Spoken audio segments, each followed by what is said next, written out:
Cientos de personas se han manifestado este fin de semana delante del Tribunal Supremo protestando por la condena al fiscal general del Estado que no sentencia, porque sentencia no hay todavía, amigos y amigas. Contrasta esta manifestación, enseguida vamos a ver las imágenes, con la otra manifestación que ha habido. La manifestación típica en la Plaza de Oriente del fascismo español, que por cierto ha pinchado. Poca gente, pocas ganas y mucho ridículo. Pedro Sánchez, el presidente del gobierno, ha declarado también en una cumbre internacional sobre el asunto del fiscal general del Estado y ha dicho que sigue creyendo en su inocencia, cosa que ha enfadado mucho al Partido Popular. Vamos a ver sus reacciones airadas, entre otras la de Ayuso, que dice que vivimos en una malvada dictadura, y también la de Miguel Tellado, que el otro día intervino en Televisión Española, el pobre, con Silvia Charrondo, nunca le sale demasiado bien, y dijo: hoy es un mal día para Televisión Española. Resulta que cuando vimos los resultados de las audiencias para el día siguiente, había sido uno de los mejores días para Televisión Española, con más audiencia, que premiaban a una calidad informativa que, por lo que sea, otras televisiones autonómicas seguramente no tengan ni siquiera en sus mejores sueños. Y por cierto, si queréis enfadaros de lo lindo, atención a lo que ha hecho Carlos Mazón. Carlos Mazón, con esa dimisión fake que ha hecho, saliéndose como presidente de la Generalitat, pero no como diputado para conservar el escaño y que no le pueda juzgar la jueza de Catarrocha, ha decidido irse por la puerta grande y ha hecho, no os lo vais a creer, una comilona en un restaurante con estrella Michelin para despedirse como presidente. El tipo, lo peor de la dana, estaba encerrado en el Ventorro con una comilona y a saber qué más. Y ahora, para despedirse, hace también una comilona. Es lo más miserable posible. Es espectacular lo de este señor. Amigos y amigas, hoy es 24 de noviembre y esto es Clave Barroso. Estás escuchando Clave Barroso, un podcast de Alan Barroso. Bienvenidos y bienvenidas un día más a Clave Barroso, vuestro podcast de actualidad de confianza. Volvemos después de haber vuelto de nuevo a empezar esta rueda de podcast el viernes pasado, después de un parón indefinido. Es que no me da la vida, amigos y amigas. Pero bueno, vamos a hacer en la medida de lo posible, sin forzar que sea diario, pero hoy creo que había cosas interesantes que se han acumulado durante este fin de semana. Os anunciaba, hay muchas cosas que hablar, pero la primera de todas, la manifestación que ha habido delante del Tribunal Supremo. En la ciudad de Madrid, en la capital, podéis leer, aquí lo compartía el diario.es, el medio de comunicación del diario.es, centenares de personas se concentran frente al Tribunal Supremo en defensa de la inocencia del fiscal general. Los manifestantes ven la decisión del Supremo una injusticia y denuncian una maniobra política en defensa de Ayuso. ¿Y qué queréis que os diga? Me enorgullece que haya gente que dedicase ese momento del día en ir a protestar delante del Tribunal Supremo por una decisión que no les parece en absoluto correcta. Estas han sido las imágenes.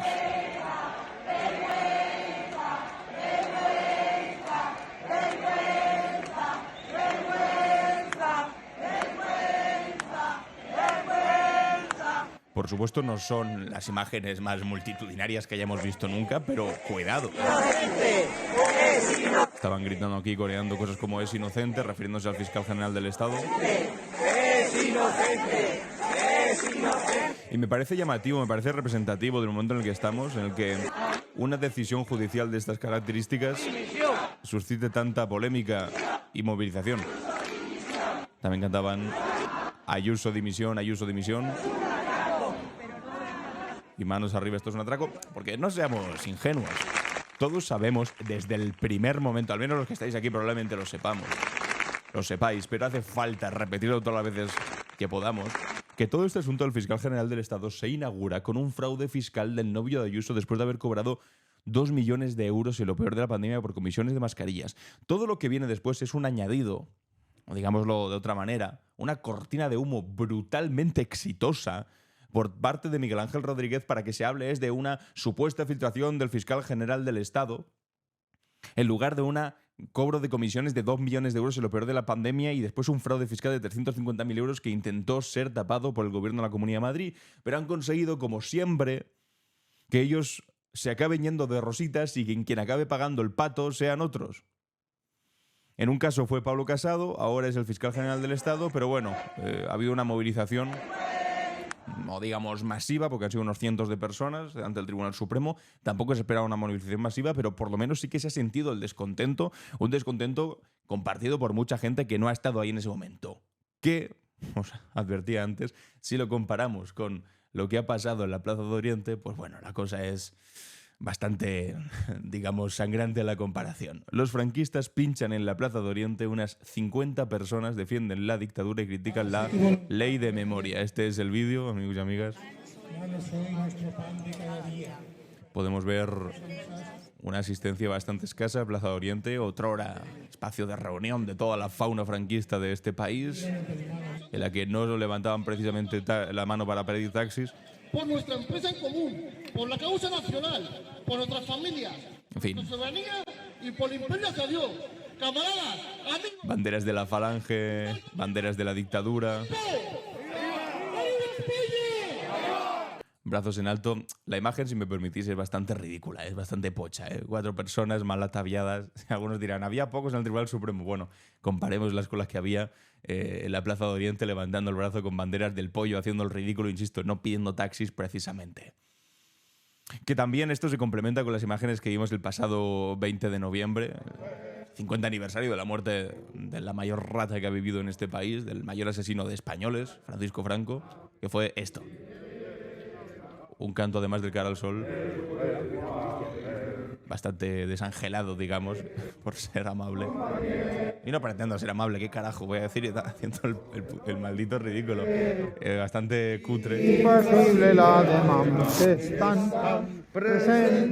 Había gente, bueno, pues que se iba por otro lado. Para que veáis, son una minoría, en ocasiones muy ruidosa, ¿eh? Y ahora también me da un poco de rabia a mí, me da mucha rabia que estemos todo el día como sobredimensionando esto, diciendo, no, cuidado, porque todos los jóvenes son fachas. No, hay un montón de jóvenes, bueno, un montón, hay una parte de jóvenes, en torno al 20%, que parecen muchos, sí, pero el 20% es una minoría respecto al otro 80%. Pero bueno, hay unos jóvenes que piensan que la dictadura fue buena, no sé qué, pero porque tampoco entienden de eso, porque creen que es rebelde decirlo, porque ahora como lo políticamente correcto y hay pues condenar la dictadura y como en el gobierno hay un partido de izquierdas, etcétera, etcétera, pues entonces les parece rebelde decir Franco no estuvo tan mal, y que la gente se enfade. Es lo que hacen los chavales a veces que no tienen mucho criterio y dicen, pues voy a decir algo para agitar un poco la avispero.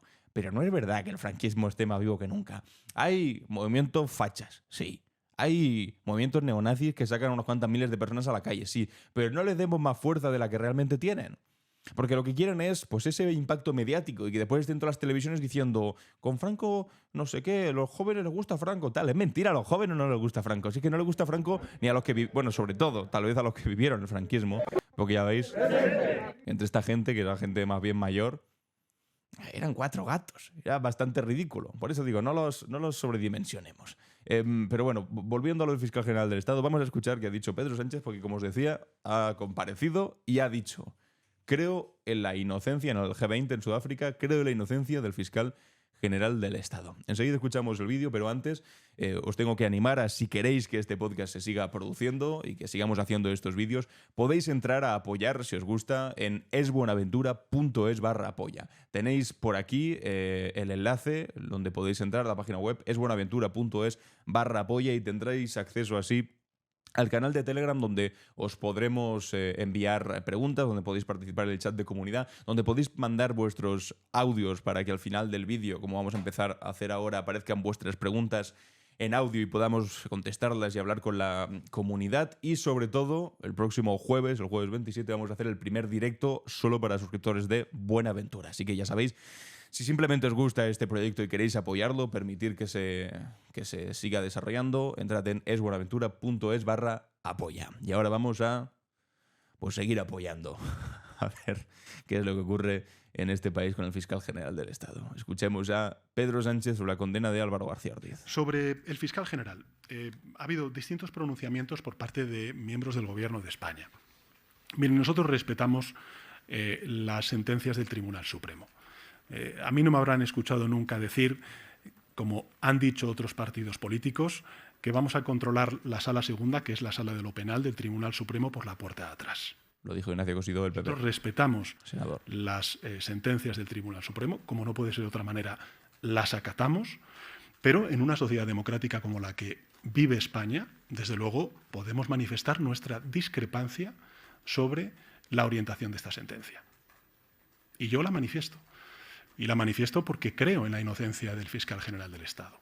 Y porque creo, además, que en los testimonios que han dado periodistas acreditados de una dilatada experiencia en información judicial, bueno, se ha manifestado claramente que el fiscal general del Estado no era el origen de las supuestas filtraciones que le acusa precisamente la pareja de la presidenta de la Comunidad, la señora Ayuso. Por tanto, nosotros lamentamos este fallo, lo respetamos, lo acatamos, y en una sociedad democrática como la que vivimos hay dos cosas que hacer. La primera, poner en marcha el procedimiento para sustituir y para nombrar a un nuevo fiscal general del Estado.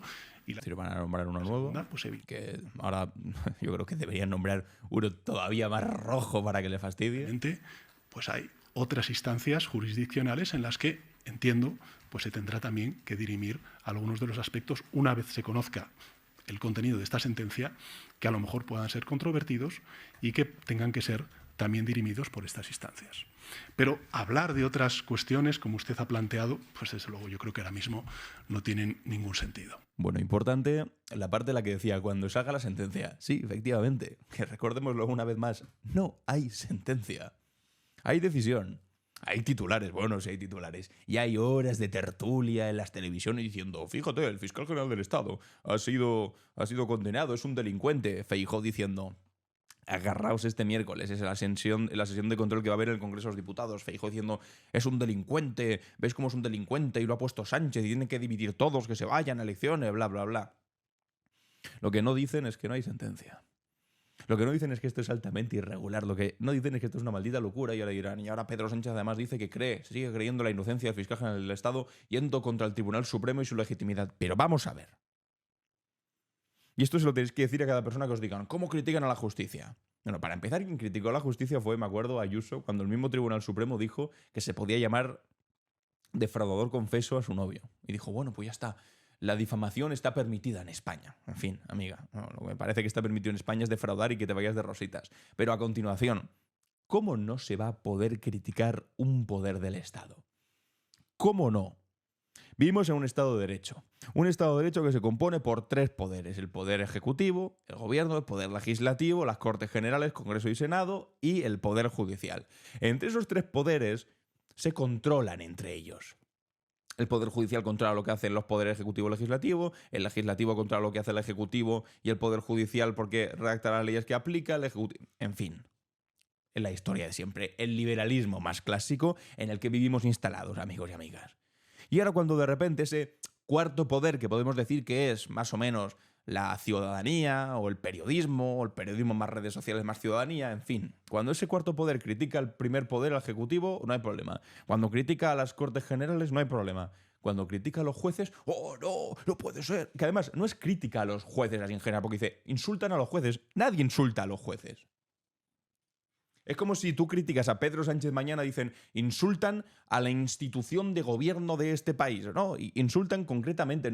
No es un ataque a la idea de gobierno o a la idea de poder ejecutivo. Pues igualmente una crítica a una resolución judicial no es un ataque al poder judicial en su conjunto. Es un ataque o una crítica más bien a una decisión concreta en la que ni siquiera tenemos una sentencia. Se entiende que se puede hacer esto.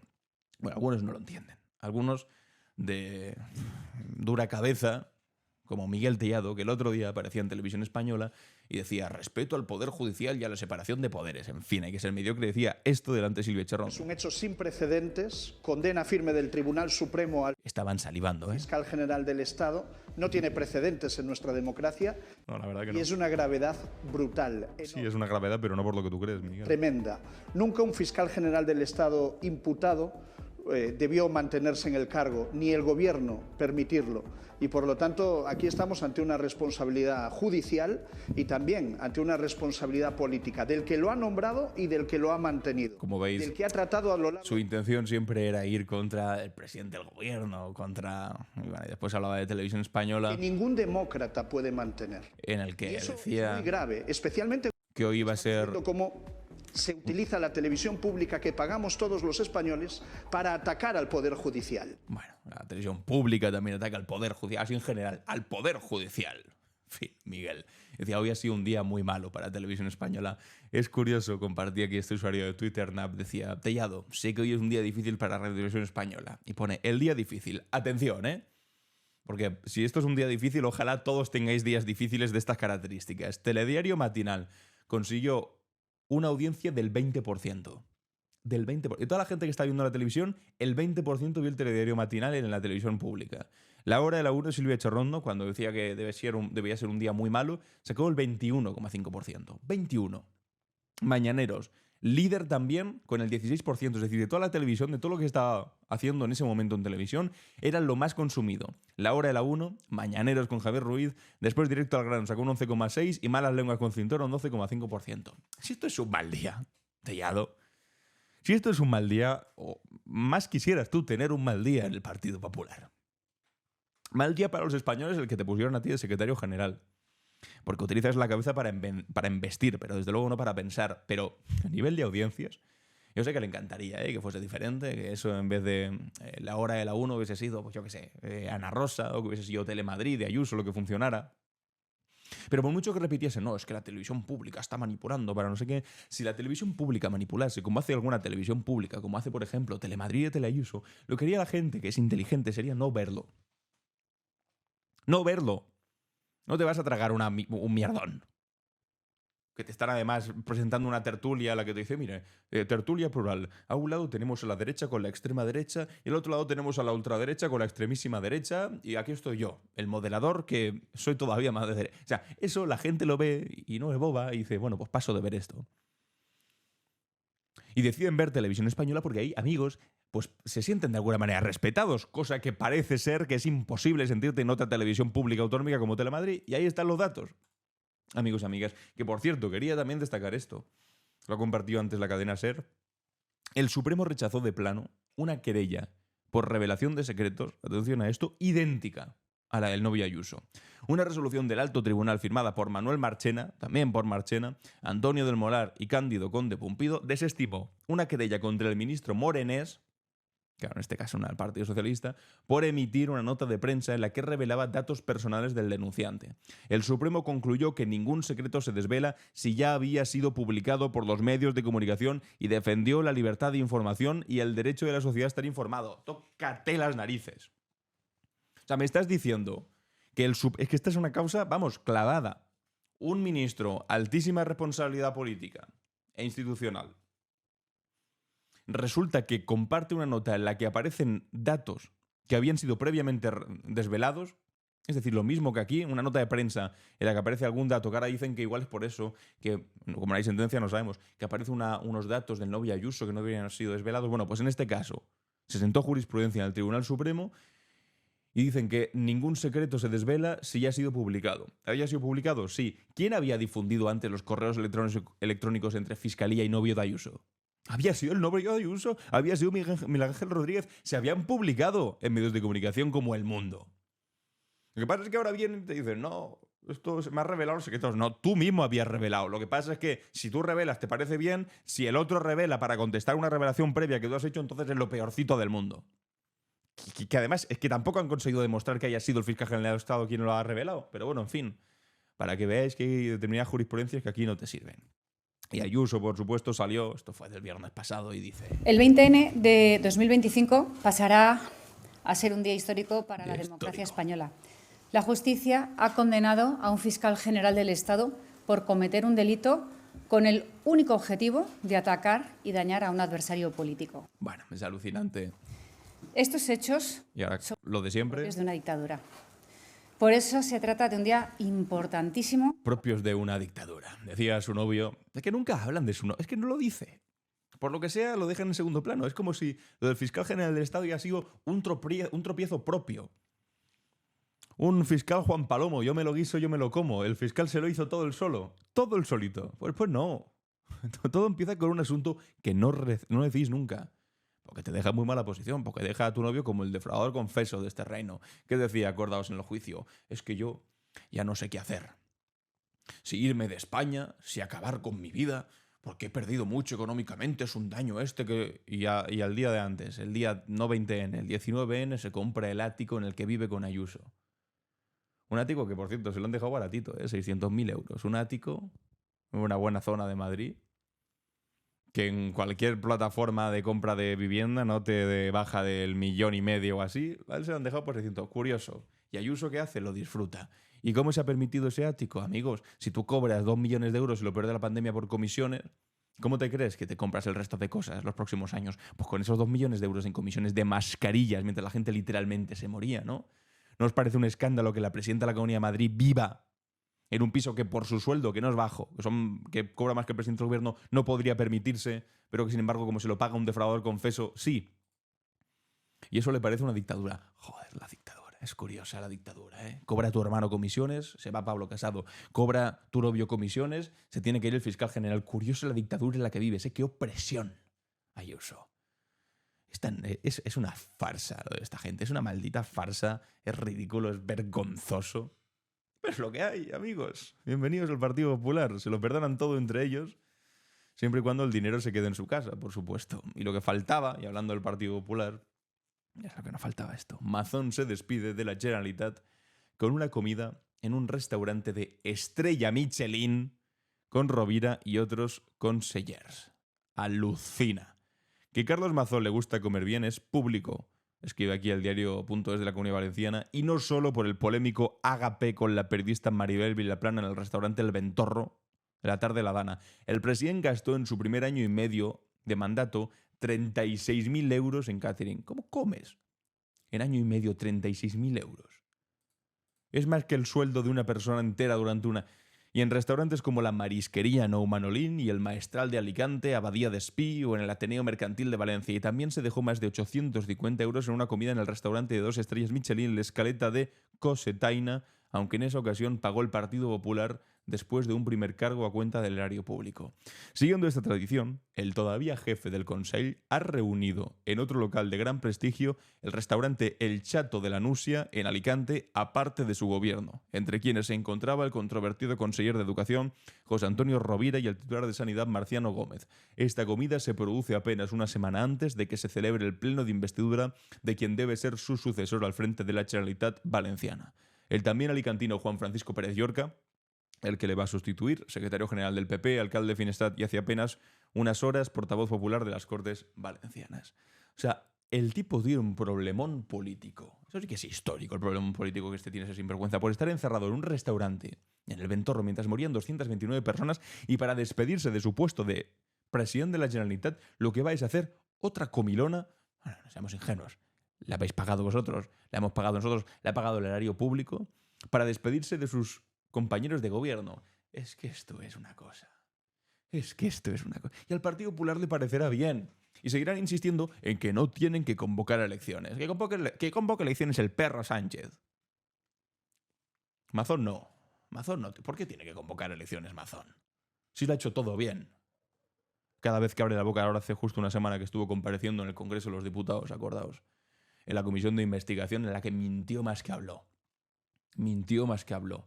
La que nos enterábamos que se fue al parking a las 7 de la tarde, cuando ya había decenas y decenas de muertos. El tipo iba ahí tranquilamente, decían, ¿por qué no cogía las llamadas? Y decía, bueno, porque debía llevar el móvil en la mochila. Ah, esa es tu excusa de mierda, que llevabas el móvil en la mochila. En el día más peligroso de la comunidad autónoma, cuando murió más gente, tú tenías el móvil en la mochila. Guardado, ¿no? No fuese a ser que se te cayese. Tenías que ser tú una persona pegada a un móvil. O más bien un móvil pegado a una persona, o a un mequetrefe, no lo sé, pero tenías que estar comunicado constantemente. Y resulta que no es que no lo cogieses, es que ni siquiera lo llevabas en el bolsillo, lo llevas en la mochila, por Dios. Eso, una mentira tras otra, y ahora nos enteramos de esto, y pretenden que ahora sustituyan a este por su número 2, porque el que van a poner de presidente de la Generalitat es el número 2, y digamos, no, aquí está todo bien ya, no está todo bien. Además, quien decide es Vox. Ni siquiera es el Partido Popular quien decide cuál va a ser el presidente. Él lo propone, el Partido Popular lo propone. Y han dicho, bueno, para sustituir a un inútil, el número 2 del inútil. Y es Vox quien dirá, de acuerdo al número 2 del inútil. Es un escándalo tras otro, amigos y amigas. Que, por cierto, atención a lo que ha pasado este fin de semana. Javier Negre, ya lo conocéis, el tipo estado de alarma, no sé qué. Pone lo siguiente, un tuit. Solo votaré en las próximas elecciones a quien me prometa que va a cerrar la basura de Radio Televisión Española, donde personajes como Fortes colocan hasta sus hijos. El niñato se cree tan protegido que no tiene ni la más mínima norma de decoro de quitarse el pendiente. Y luego nos piden pagar impuestos para pagar esta gentuza. Y comparte la fotografía de un chaval que estaba haciendo su trabajo en Televisión Española como reportero, que es el hijo de Xavier Fortes. O sea, no quiero ni poner la imagen porque, en fin, es que no tiene culpa alguna de trabajar ahí y ser hijo de quien es. Y señalando públicamente, porque como no pueden contra el padre, porque quieren sacar cosas, pues ahora resulta que van contra el hijo. Aquí contestaba Xavier Fortes y decía: si quieres poner a alguien en una diana, hazlo conmigo, miserable, no con la foto de mi hijo. Que están desquiciados completamente. Y aquí Xavier Fortes también contestaba a la persona que inició todo este asunto, que es Carmen Sastre, que compartía esto y decía: el hijo de Xavier Fortes ya está colocado en Televisión Española, aquí en un directo del canal 24 horas. Me dicen que está contratado hasta que salga la oposición. Curioso que tenga colocado al hijo quien criticaba a las familias en Televisión Española. Yo no coloqué a mi hija cuando era directiva, no colocaste a tu hermana. Pero es que esto es lo que dicen que es colocar, ¿eh? Si eso una vez se le notifique en la sentencia... O sea, está de reportero. ¿De verdad creéis que este es un trabajo muy bien remunerado o lo que sea? Es un chaval que acaba de salir de la carrera, probablemente, está haciendo de reportero. El primer fiscal general... Si alguien se piensa que esto está asociado a un gran salario o a un gran enchufe, se está equivocando mucho, pero sobre todo es de ser muy miserable estar señalando a un chaval porque es hijo de su padre. Que en este caso no se heredan, los trabajos. Esto no es como la monarquía española, amigos y amigas. Este no es como Juan Carlos I, que de repente, por el arte del birli birloque, y también de un tipo que dijo que lo dejaba atado y todo bien atado, fue rey y después su hijo automáticamente, sin oposición alguna, ahí sí, y sin haber estudiado carrera alguna, para el cargo, y por supuesto sin representación pública de ningún tipo, ningún voto asociado, fue de repente jefe del Estado. Contestaba de esta manera Xavier Fortes: hay gente mala, ruin, miserable, y luego está Carmen Sastre. Mi hijo, como cientos de alumnos que acaban sus estudios de periodismo, en su caso la Complutense, ha hecho sus prácticas no remuneradas en verano y luego optó a un contrato de formación de 1 año, que acaba en 2 semanas. Las oposiciones ni siquiera se han convocado. Hay que ser tan tóxica como el polonio para atacar a un chaval mintiendo de esa manera con el fin de difamar a su padre. Yo nunca hablé de ningún familiar tuyo en Televisión Española y había motivos para hacerlo. Me bastaba con conocer cómo presionabas a los periodistas para que siguiesen los argumentarios que te enviaba un partido político, el PP, todas las mañanas y elaborar las informaciones del telediario. Por eso te acabarían cesando. Encima eres tan torpe que ni siquiera borraste el logo de ese partido político. Como diría el poeta, mala gente que va apestando la tierra. Es que además aquí también dan lecciones quienes precisamente menos pueden darlas. Esta tipa es la misma que una vez compartió, ella no directamente, pero una de las cuentas que lleva de Televisión Española Libre o algo así, la que está todo el día pues sacando el comentario del Partido Popular, dijo: Alan Barroso es un tertuliano ruin, no sé qué, es como gente que trabaja para eso, para servir al Partido Popular o a la derecha mediática en la televisión pública española, que les debe fastidiar mucho pues esto que os estaba enseñando antes, que está teniendo los datos tan buenos que tiene, porque les da igual la televisión pública. Lo que les interesa es una televisión pública que controlen ellos, no una televisión pública que tenga buenos datos o que haga buen trabajo porque la ve mucha gente, no. Que por cierto, atención a lo que compartió el Confidencial, es que en fin, no ganamos para disgustos. Comparte el Confidencial. Feijóo ocupa el espacio de Sánchez y Abascal y arropa al rey en mitad de los escándalos del gobierno. El líder del PP respalda en solitario, atención a esto, en solitario, a Felipe VI en el Congreso ante las críticas de Vox, el plantón de los socios y la ausencia de Sánchez. Viene a decir el Confidencial que menos mal que estaba Alberto Núñez Feijóo, porque todos los demás, desde Abascal hasta Sánchez, le habían dado plantón. Ausencia total de Pedro Sánchez y menos mal que estaba ahí respaldando, porque si no, ¿qué habría sido de Felipe VI si en el acto de 50 años de monarquía, al que por cierto Felipe VI no invitó ni siquiera a Juan Carlos I, a su padre? Está genial, la familia real está genial. Menos mal que estaba ahí Feijóo. Claro, rápidamente un montón de gente le empezó a contestar. ¿Y sabéis qué le contestaban? Pues esta imagen de aquí, amigos y amigas. Esta imagen de aquí, en la que podemos ver literalmente al presidente del gobierno delante de Feijóo. Feijóo está aquí con una cara de sapo. Y el que está aquí, pues si no lo sabe el Confidencial, es el jefe del Estado, el rey Felipe VI. En otras palabras, ¿qué necesidad hay de sacar un tuit de estas características? El líder del PP respalda en solitario y que después te saquen la fotografía donde puedes ver aquí, yo creo que esta de hecho es María Jesús Montero, y aquí atrás es Mariano Rajoy, en fin, en la que aparece sentado en el acto en el que se está reivindicando, que no estuvo todo el día, bueno, pues igual no estuvo todo el día, pero en el momento del acto, ahora podemos ver, está aquí Felipe, está aquí Sánchez y están los dos juntos en el mismo sitio. No estaba Feijóo respaldando en solitario. Es que ni siquiera estaba respaldando en primera fila. Está ahí en segunda, como líder de la oposición que es, que tampoco tiene una importancia institucional. No tiene, de hecho no tiene importancia institucional el líder de la oposición. Ni institucional, ni moral, ni política, de ninguna forma. Pero quiero decir, institucionalmente no tiene como un puesto. Y ahí estaba el tipo detrás de Sánchez. Entonces, ¿qué necesidad hay de mentir? Bueno, pues ya lo sabéis, para como sumar a esta bola de intento de descrédito de no, todo es terrible, el sanchismo está contra las instituciones del Estado. Que además también os digo una cosa, me traería sin cuidado que no fuese Pedro Sánchez a la fiesta de cumpleaños de la monarquía. Pero no lo podéis imaginar lo sin cuidado que me traería. A mí quiero un presidente del gobierno, y esto no lo hablo por Pedro Sánchez, hablo por cualquier persona que presida mi país, mi querida España, un presidente del gobierno que se preocupe por otras cosas. No porque tenga que arroparle en la camita y darle un besito de buenas noches a Felipe VI para que esté contento. No que tenga que ir a apoyar una institución caduca, hereditaria como es la monarquía, que además precisamente en un año en el que celebramos los 50 años sin Francisco Franco, curiosamente también celebramos los 50 años de monarquía en la figura de Juan Carlos I primero y después en la de Felipe VI. No, es que me da igual. De hecho, es que prefiero que no esté ahí el presidente del gobierno, que esté haciendo otras cosas. Pero bueno, en fin. Atención a esto. Momento también asqueroso por parte de Rafael Hernando, diputado del PP, que comparte este tuit de Marlaska, el ministro Marlaska. Le hace un zoom terrible, que también habría que ver si tú resistes determinados zooms, Rafael Hernando, en el que pues está haciendo así con la lengua, no sé, y hace así con los labios. Y lo repiten 2 veces, en cámara lenta, como si esto fuese algo. Y dice, creyó, y aquí el comentario homófobo asqueroso, creyó que en vez de en el Congreso estaba en la sauna de Sabiniano. Sabiniano es el padre de la mujer de Pedro Sánchez. Y han estado todo el rato diciendo, no, tenía unas saunas que eran prostíbulas, en fin. Ya sabéis, todas las barbaridades que se han estado diciendo. Y como las saunas están asociadas al mundo homosexual y esta persona es Marlaska homosexual, se hace no sé qué con los labios así, dice, pues ya está en la sauna, que es una cosa más homófoba, es de más mal gusto. Pues esto es lo que tenemos, amigos. Pues no sé, cuando gobierne Feijóo, pues lo pondrá de portavoz, o de ministro, o de a saber qué cojones. Porque esta es la crítica política que hay ahora mismo en la oposición.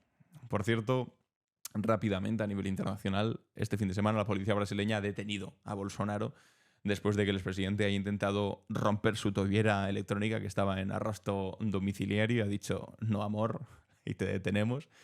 Y en Estados Unidos se están volviendo absolutamente locos por esto de aquí. Dicen, Zohran Mamdani va a requerir a todos los estudiantes que estudian números árabes. Y todos se están volviendo locos la extrema derecha. Mira, este tipo. Dice, esto está pasando más rápido de lo que pensaba. Se quita los auriculares, se levanta. No, a ver, amigo, ¿qué quieres que estudiemos? ¿Los números romanos? Claro que estudiamos los números árabes, porque son los únicos números que conoces, además. Es que es duro de ver, pero por lo menos te da esa perspectiva de no, esta gente completamente loca y tarada no es una cosa simplemente de España, es una cosa que internacionalmente también está bastante de moda. En fin, amigos y amigas, vamos con la cápsula del tiempo. ¿Qué es lo que ocurrió un día como hoy? La cápsula del tiempo. En clave Barroso. Bienvenidos y bienvenidas a la cápsula del tiempo. Por cierto, acaba de saltarme la noticia, el fiscal general del Estado presenta su renuncia tras la condena del Supremo. Bueno, en fin, lo esperable. Antes de que lo destituyan, pues ha dado un paso al lado, sin saber ni siquiera la sentencia todavía. Bueno, en fin, lo esperable. Pero vamos con la cápsula del tiempo. Comencemos ahora en 2016, en un día como hoy, 2016, cuando un 24 de noviembre, en Madrid, fallecía Marcos Ana, el poeta y militante comunista que ostenta el triste récord de haber sido el preso político que más tiempo permaneció en las cárceles franquistas. Fueron 23 años de su vida tras los barrotes de la dictadura. Fernando Macarro Castillo, que adoptó el nombre poético de Marcos Ana combinando los nombres de sus 2 padres, fue detenido en 1939 con apenas 19 años, cuando la Guerra Civil Española llegaba a su fin. Condenado a muerte por su militancia en las Juventudes Socialistas Unificadas, vio conmutada finalmente su pena de muerte por 30 años de prisión. No saldría libre hasta el 1961, cuando tenía 41 años, de los 19 hasta los 41. Durante esos 23 años de cautiverio, Marcos Sana no solo sobrevivió físicamente a las condiciones infrahumanas de las cárceles franquistas, sino que mantuvo viva la llama de la resistencia a través de la poesía. En las celdas de Porlier, Burgos, Ocaña y San Miguel de los Reyes, escribió versos que se convertirían en himnos de resistencia para las generaciones y generaciones posteriores de antifascistas. Sus poemas, escritos clandestinamente en papel higiénico o memorizados verso a verso, circulaban de celda en celda manteniendo viva la esperanza entre los presos políticos. Decidme cómo es un árbol, contadme el canto de un río cuando se cubre de pájaros, habladme del mar, habladme del olor ancho del campo, de las estrellas, del aire, escribía Marcos Sana desde su celda, en versos que conmueven por su anhelo de libertad y su capacidad de mantener la humanidad en las condiciones más deshumanizadoras posibles. La figura de Marcos Sana representa algo más que una víctima del franquismo. Encarna la dignidad de miles de hombres y de mujeres que no se doblegaron ante la dictadura, que mantuvieron sus convicciones políticas a pesar de la tortura, el hambre y el aislamiento. Su supervivencia física y moral es un testimonio de la fuerza del espíritu humano frente a la barbarie fascista. Al salir de prisión, en 1961, Marcos Sana se encontró con un país que además había cambiado profundamente. La España de los años 60 ya no era la de la posguerra inmediata. El régimen franquista, aunque mantenía su esencia represiva, había evolucionado hacia una dictadura desarrollista que buscaba legitimarse a través del crecimiento económico y cierta apertura internacional. Pero Marcos Sana no se adaptó al silencio impuesto.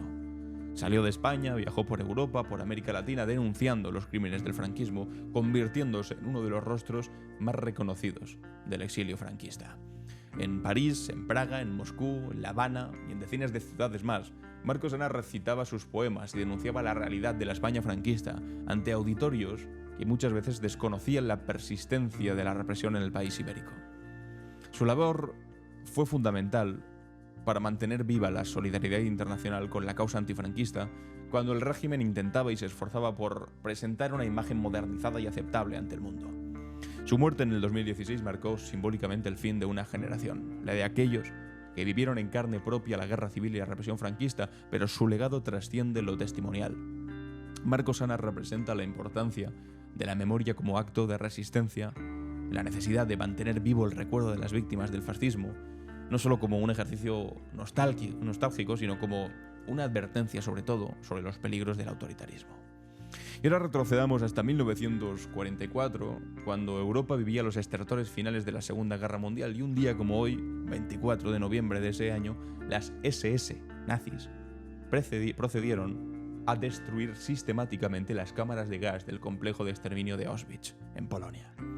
Esta operación de demolición no era un acto aislado, sino parte de una estrategia desesperada del régimen de Hitler para borrar las evidencias del genocidio industrial más atroz de la historia moderna. Para comprender la magnitud de este intento de ocultación debemos situarnos en el contexto militar de finales del 44. El ejército rojo soviético avanzaba imparable desde el este, desde la Unión Soviética, habiendo liberado ya gran parte de Polonia Oriental. Los nazis, conscientes de que su derrota era inevitable, iniciaron lo que denominaron Sonderkation 1005, que es una operación masiva para eliminar las pruebas del Holocausto antes de que las fuerzas aliadas pudieran documentarlas. En el mayor campo de exterminio del complejo de Auschwitz, las SS comenzaron desde noviembre el desmantelamiento sistemático de las instalaciones de asesinato masivo que tenían ahí montadas. Los crematorios 2 y 3 serían dinamitados definitivamente el 20 de enero de 1945, apenas días antes de la llegada de las tropas soviéticas. Los hornos crematorios fueron parcialmente destruidos, las cámaras de gas también dinamitadas y los miles de documentos que había incinerados en una carrera frenética contra el tiempo. Este acto de destrucción revela algo profundo sobre la naturaleza del fascismo, su cobardía fundamental ante la verdad. Los mismos que habían ejecutado el exterminio con precisión burocrática y orgullo ideológico ahora intentaban desesperadamente ocultar sus crímenes. Himmler, el arquitecto de todo esto, había ordenado personalmente que no debía quedar rastro de lo que había ocurrido. Pero había algo que los nazis no podían destruir: el testimonio de los supervivientes. Porque cuando el Ejército Rojo liberó Auschwitz el 27 de enero de 1945, encontraron unos 7.000 prisioneros moribundos que los nazis no habían tenido tiempo para evacuar o asesinar. Estos supervivientes, muchos de ellos al borde de la muerte, se convirtieron en los primeros testigos del horror que el mundo conocería. Además, los soviéticos también encontraron enormes almacenes que no habían logrado destruir completamente, y en ellos había toneladas de cabello humano, empaquetado para su venta a la industria textil alemana. Todo se utilizaba, claro, qué asco. Miles de maletas con nombres y direcciones, montañas de zapatos, incluso zapatos de niños, y toneladas de ropa. Estos objetos, que son mudos testigos del exterminio, contradecían rotundamente cualquier intento de negación. Duro, muy duro. En fin, amigos y amigas, vamos con las preguntas y respuestas. ¿Y tú? ¿Qué opinas?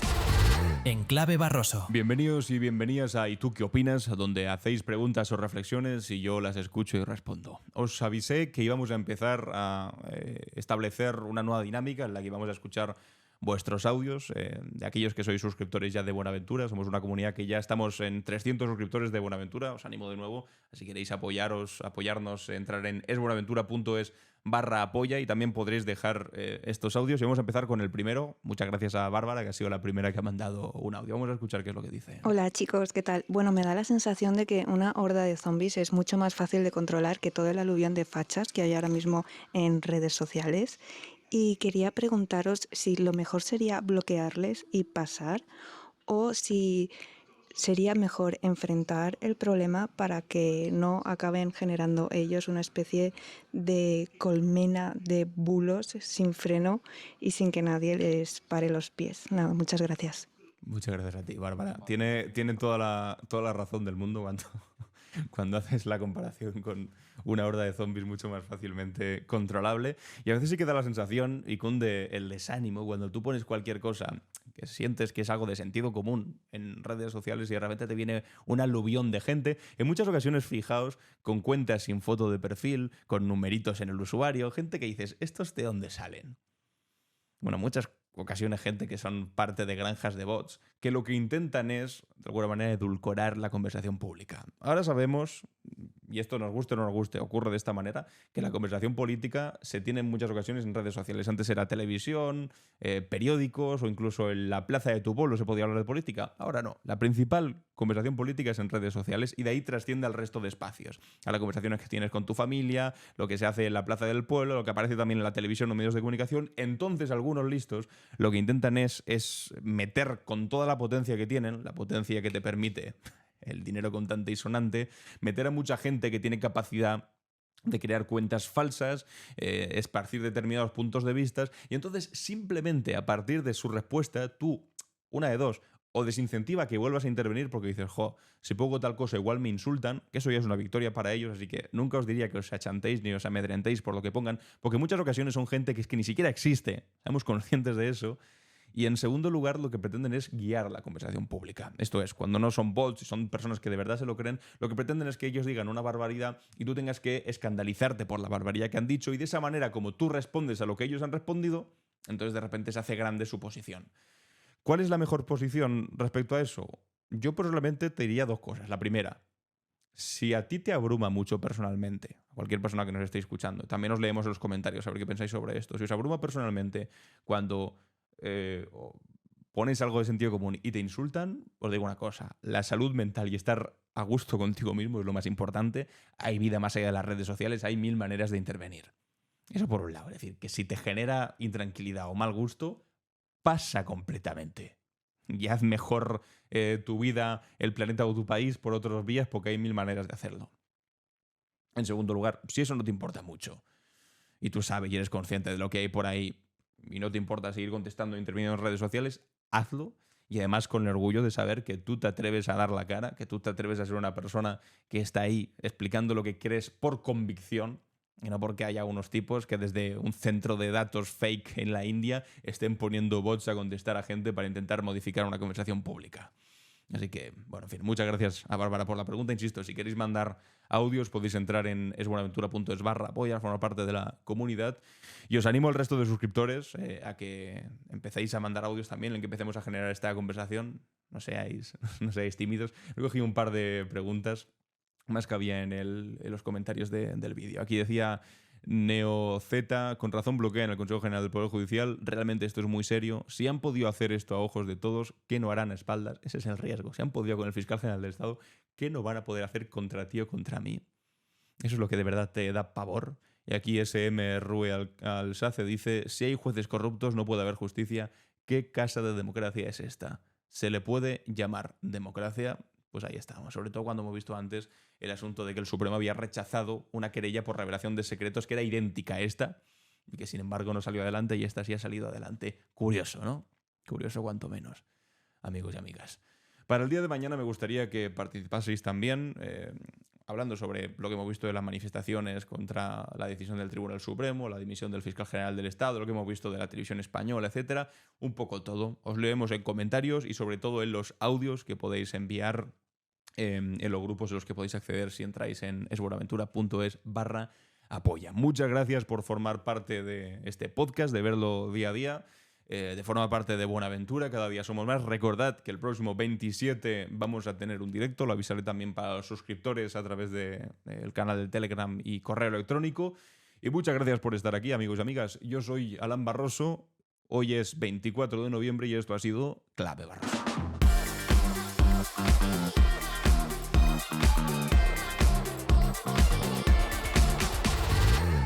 En Clave Barroso.